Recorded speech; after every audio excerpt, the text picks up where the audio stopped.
बहराइच हिंसा के बाद यूपी पुलिस एक्शन मोड में आ गई है।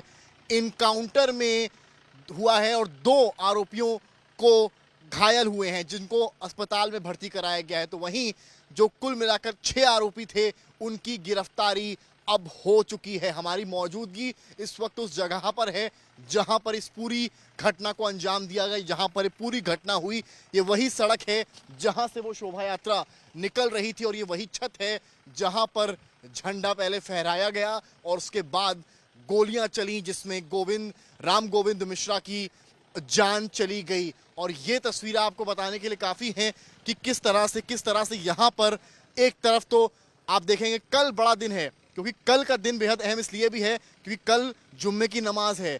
और जिस तरह से 2 पक्ष आपस में भिड़े, जो विवाद हुआ, उसके बाद जुम्मे की नमाज से पहले पुलिस सिक्योरिटी टाइट है। आरआरएफ के जवान जो हैं आप देखिए यहाँ पर लगे हुए हैं, भारी संख्या में 24 घंटा ड्यूटी कर रहे हैं।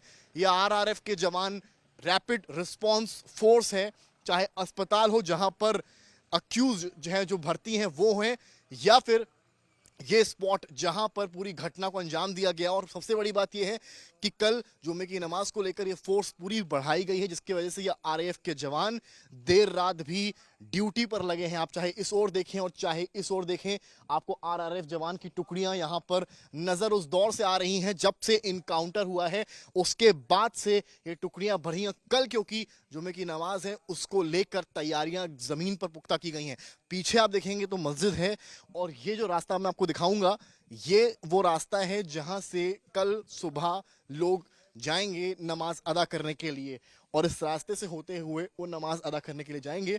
इस वजह से यहाँ पर जो टुकड़ियां हैं वो बढ़ा दी गई हैं, फोर्स बढ़ा दी गई है और सुबह होते होते ये फोर्स में और इजाफा होगा।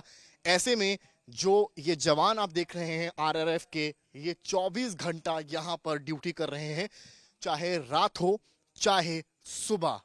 परिंदा भी इस इलाके में पर ना मार पाए, इसकी जिम्मेदारी यूपी पुलिस एसटीएफ के साथ साथ आरआरएफ के जवानों को दी गई है, जो लगातार ग्राउंड पर बने हैं और आज से लेकर कल जुम्मे की नमाज तक के पूरे हालातों का जायजा ले रहे हैं। कैमरामैन गौरव के साथ समर्थ श्रीवास्तव, बहराइच आज तक।